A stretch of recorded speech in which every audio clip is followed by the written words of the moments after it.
Hello, all my subscribers. So, as promised, I have gotten to finish She-Hulk, and thought I would go ahead and give a double review this time, as I just watched another pretty awesome MCU special, I guess you want to call it, Werewolf by Midnight.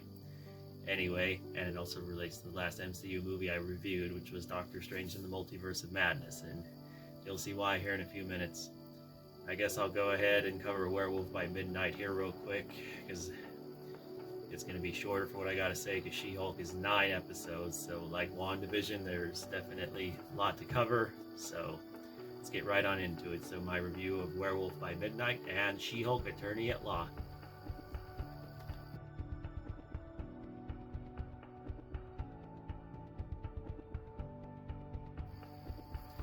So yeah, Werewolf by Midnight, as you can tell by the title, is definitely a part of the horror aspect of the MCU, which I'm so glad they're delving into, especially after Doctor Strange and the Multiverse of Madness. Some complained about it, but if you're like me and you know that Sam Raimi didn't just direct the Spider-Man trilogy, you know that horror was where he got his start.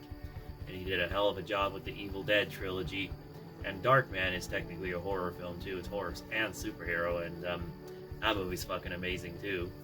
And like what he always does, he balances a lot of great tones, and he did it there.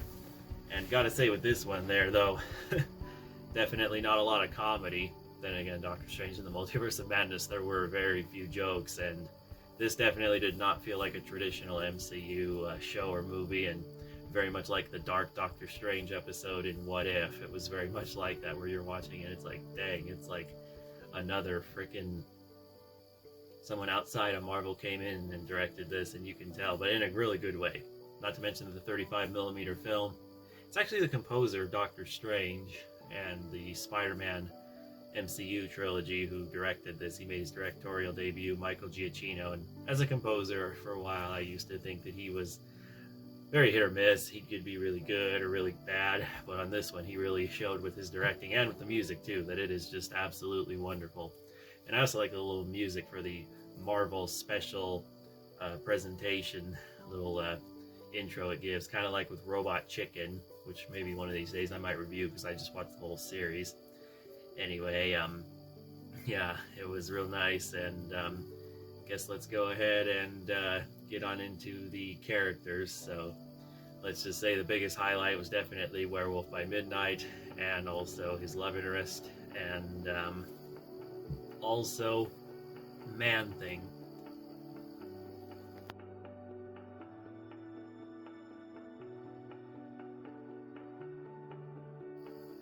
So yeah, this deals with a cult awakening an evil, and in the process, the Werewolf by Midnight, gosh dang it, my mind was so all over the place yesterday watching She-Hulk and that. Trying to remember some of the names of Werewolf by Midnight's a bit hard because I was so focused week to week watching She-Hulk. But anyway, regardless of that, it was, that's what starts it off. And I guess all I will say is this definitely feels like a classic horror film, not just because of the black and white filming, but I did just recently watch the classic Mummy with Boris Karloff, and definitely gave off some similar vibes to that, and other classic horror films I've seen. But yeah, definitely did that, and definitely showed that Marvel is ready for horror, and also is definitely a good indicator for Blade. And from what I've heard, they might use these special presentations to bring in the X-Men slowly, which I'm down for. And I know Guardians of the Galaxy is getting one. It's the holiday special, so can't wait to watch that, especially since James Gunn is probably done with the MCU after Guardians of the Galaxy Volume 3. Really wish he'd stay, because DC is a fucking dumpster fire. I'm not going to sugarcoat it, especially with Batgirl. Since I didn't get the chance to chime in, I'm just going to say here real quick, seriously, canceling the movie because of tax purposes. Oh my gosh. And screwing over Brendan Fraser, one of the best actors, and not to mention just guys in general working in Hollywood, and making him cry. That's just fucked up. Along with one of the best Batmans we've had, Michael Keaton, potentially coming back, and they fucked that up. So it seems like he's only going to come back for one movie now, that being The Flash. And quite frankly, I don't blame any of the actors if they come work at Marvel, because quite frankly, Kevin Feige isn't going to cancel any of the movies or shows for tax purposes. And even Armor Wars is been upgraded to a movie release, so it didn't get shit canned. And I know Blade is being delayed, but keyword delayed, not canceled. I know it's going to come out, and Mahershala Ali did say he wanted the script to be better. And I say bring in the people who worked on this special, because wow, that would be pretty freaking awesome if they could just team up and work their same magic on Blade. So I guess all I will say is definitely go out there and watch Werewolf by Night. It is amazing. So now on to She-Hulk Attorney at Law.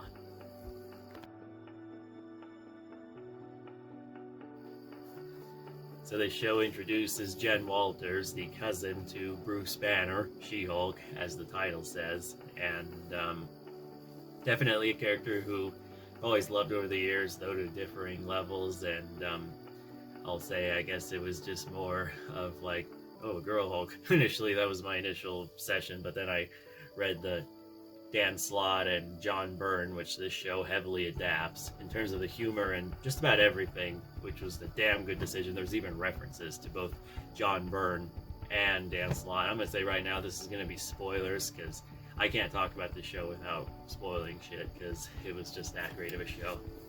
But yeah, first episode was pretty awesome. It was a nice team up with Bruce Banner and Jen after she gets her Hulk abilities, this time being in an accident where Bruce's blood gets on her arm, and I guess because of their blood being similar, it allows her to control her as a Hulk and not have a separate personality like Bruce had as the Hulk, which was definitely a nice episode. And seeing them train was kind of nice, especially with Bruce being kind of like her Mickey. And boy, that post-credit scene was pretty awesome too, how she was faking being drunk, all like, oh my gosh, Captain America, Steve Rogers, that ass should not have died a virgin. And she was all fake crying about how he was on the run during Civil War and everything, and with Endgame, and how Bruce was all like, Captain America did not die a virgin. He banged a USO girl in the 1940s. And I'm beginning to wonder if it is that one chick who approached him in Captain America the First Avenger, who's all like, hi, and then Steve's like looking at her like, come backstage with me. But yeah, it's been rumored that that might have been Star-Lord's grandmother, but I don't know, I feel like that it's kind of a stretch. It's definitely not a retcon that really works, like the retcon of freaking Spider-Man appearing in Iron Man 2, where he's that kid with the gauntlet that Iron Man destroys the drone and he saves. That retcon makes sense, and I don't get why some people bitch about it. I think that retcon perfectly works, along with the retcon that Natasha Romanoff helped Steve Rogers break out the other Avengers at the end of Captain America Civil War. That was definitely a nice retcon. But yeah, then after this, Jen gets to work in a superhero specialized law firm after saving the Cord at the end of the first episode from Titania.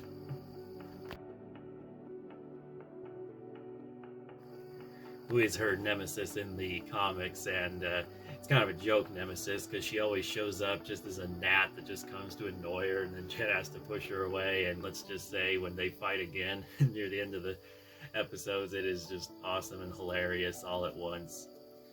But yeah, let's just say that some other characters too I want to highlight. There's Nikki, Jen's best friend. She's fucking hilarious and I love her. And same thing with Pug, he's pretty cool. And Holden Holloway, for when he appears, he's pretty awesome. Oh, and episode 3 had the Megan Thee Stallion cameo, which was just fucking amazing. And my god, people clearly, some MCU fans these days, I guess, just can't have a little fun, I guess, because that was some big controversy, but it is what it is. But anyway, yeah, that was all just stupid. Oh, and Abomination appeared, played by Tim Roth again, Emil Blonsky, so he's back. So here's all of them.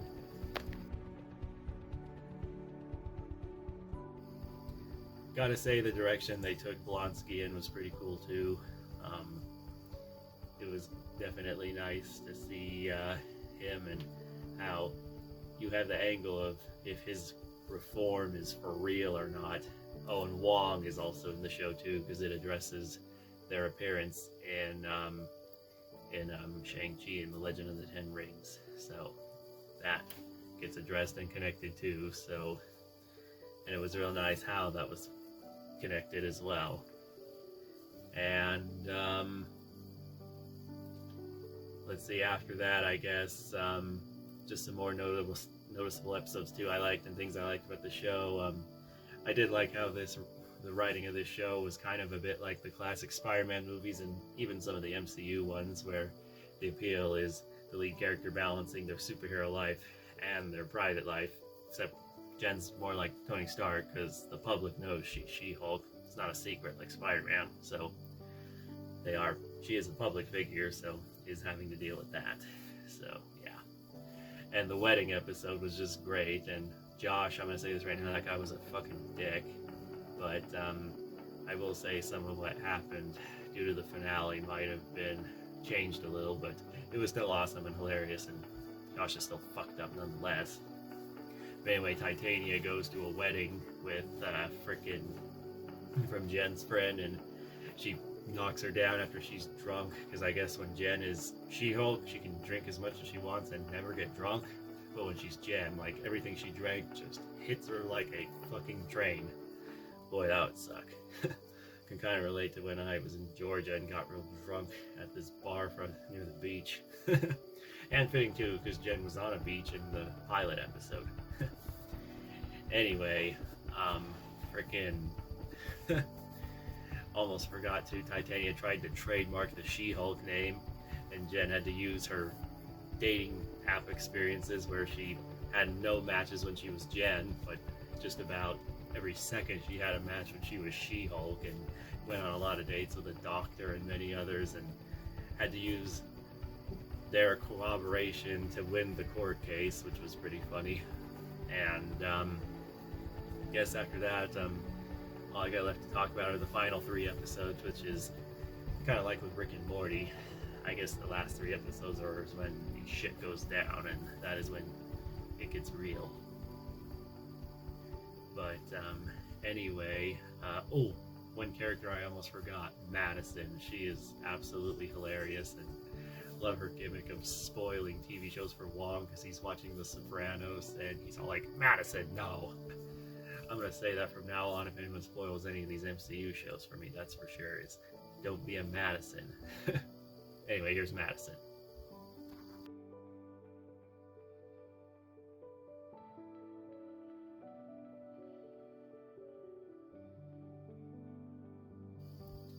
But yeah, anyway, near the end of the series, there's one episode where Jen goes to Blonsky's retreat, and some bitched about this episode, but apparently some have never heard of character development, and that's what Rick and Morty did near the end of its most recent season, where there was a character study episode for Rick and Bird Person, and I feel like something similar happened here with Jen, where she addresses what she wants on balancing her life as both Jen and She-Hulk, which was really nice, and also the side characters in the episode were really cool as well.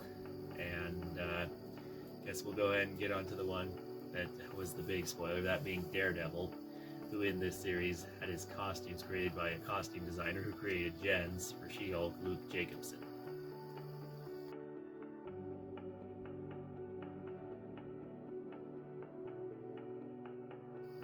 But yeah, Matt is back and better than ever, much like his appearance in Spider-Man No Way Home. Charlie Cox has not missed a beat, and literally in his first appearance, he's walking down into the courtroom as Jen is testifying for her client, and Matt just comes in and wrecks it, and it is just so nice seeing him still have his top-notch lawyer skills. Because like what he said in No Way Home, I'm a really good lawyer, and that still applies. And he even uses I think there's a little reference to it too, when he sniffs Frogman, because he used jet fuel on his costume that caused it to fuck up, and he sniffs it and ends up winning the case. And Jen just really likes Matt as how he's able to just handle that. And also he finds out that Jen, well he already knows Jen is She-Hulk, but Jen finds out Matt is Daredevil, and there's really no other way to put it, but their chemistry is just electric. I never would have thought that would be who I would want to see Matt date.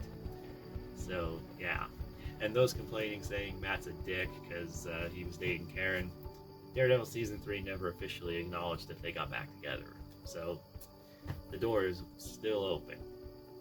And their chemistry is absolutely wonderful. And Matt does what I think any decent guy should do with Jen Walters / She-Hulk. Not just love She-Hulk, Jen Walters too. It's a complete package. I guess it's kind of like when you date a cosplayer. Gotta love the cosplayer and who they cosplay. It's a package deal. But yeah, anyway, they have a pretty nice hallway fight scene, and Jen says She-Hulk smash. I know, it's just so great in their fight scene. Hadn't missed a beat, and Matt and Jen hook up, and surprisingly, I think they're gonna keep this relationship going into Daredevil Born Again, which I can't wait to see. And for the final episode, let's just say that Jen acknowledged in the end of the previous episode when the villainous organization Intelligentsia that tried to portray her as a slut or whatever and use her sex tape against her. I guess Jen acknowledged because her whole gimmick is being like a female Deadpool, even though she did it first, where she like knows she's in a show. And this is like what happened in the comics in like the late 80s with John Byrne and his iconic run, where she like goes after Marvel and calls them out saying, why are you giving me such shitty stories? And I just love how in this one Jen does something similar where she's all like, wait, seriously, this is all going on? Hulk is literally coming out of nowhere from space to fight Abomination, and this tacked on my blood being taken for Intelligentsia and Titania coming to save me. Oh boy, that was just amazing. And she just like paused everything. And I gotta say this right now, I love Deadpool, but he has a lot of work ahead of him with the fourth wall. Because Jen took that fourth wall and just completely destroyed it. Wade, he has a lot to frickin' do to impress me with that, because what Jen did, holy shit, it was like what she did in the comics in the late 80s, but this time on a much bigger scale. I mean, in the show, she calls out the show and Kevin Feige and literally grabs the little hub on Disney Plus that says She-Hulk, swings across the Shang-Chi hub, goes into like the making of, I think it was Thor: Love and Thunder, or it might have been Miss Marvel. Ah, dang it. I forget which one it was exactly, but she literally goes to Marvel Studios headquarters, walks through Disney, you see the little Snow White building, and you find out that in this MCU, I guess Kevin Feige is actually a computer program, and there's like comics and everything everywhere. It's like a geek's paradise, and it's so funny how she's all saying, come on, can you please give me a better ending than this? Like, seriously, why do we have to have all this tacked on stuff and all these multiple plot points going up against each other? Oh, and she also calls out the writers of the show. That was just fucking amazing. Definitely loved that. And I think this also confirmed too that She-Hulk's probably gonna have a movie appearance coming, which I can't wait to see. And hopefully with all the buzz that the show is getting, we'll get a season 2, because Disney Plus on its little hub did say season finale and not series finale. So hopefully it gets renewed here soon. But anyway, it looks like Matt and Jen are also going to stay a couple, because he comes over for a barbecue, kind of like the ending to Fate of the Furious and Fast 9. And that was just real nice too. And oh, Bruce Banner comes back with his son, Scar, so setting up a Planet Hulk movie. So I guess my last thoughts on this ending are, it's kind of like Spider-Man No Way Home, where the ending opens a lot of doors for a few characters. Well, Spider-Man, only really Spider-Man, but for this, it does for both She-Hulk, Jen, and Hulk, Bruce Banner. Definitely can't wait to see Scar. And also Blonsky has went on another, went out of his cell because he gets arrested at the end of the show again with Wong, so that'll be really interesting to see how that goes. And who knows, maybe Jen will join the Avengers like she did in the comics. And could also join the Fantastic Four like she did in the comics too, so I'd be down for that too. So yeah, love She-Hulk. This show is absolutely wonderful. It took everything I wanted from the comics and more. And if you pay attention, there's a few QR codes that you can scan and read the comics. And I'll say this too, I don't get why people were bitching about the visual effects. I saw them and they really weren't all that bad. we've seen much worse CGI from early 2000s movies like Die Another Day. That freaking surfing on a wave sequence, that was absolutely garbage. And what else was there? Oh, so many others. Catwoman had a lot of shit CGI, so I don't know what people were bitching about there. She-Hulk, I thought, looked fine, and in some shots really amazing, especially the finale. And Abomination looked pretty nice too, especially with his more comic book-like look. And Professor Hulk, that identity has kind of grown on me too. So anyway, go out and watch She-Hulk as soon as you can. Absolutely banger of a show. Anyway, like, comment, subscribe. I don't know what my next video may be, maybe another review. We'll just have to wait and see. Anyway, like, comment, subscribe. Peace.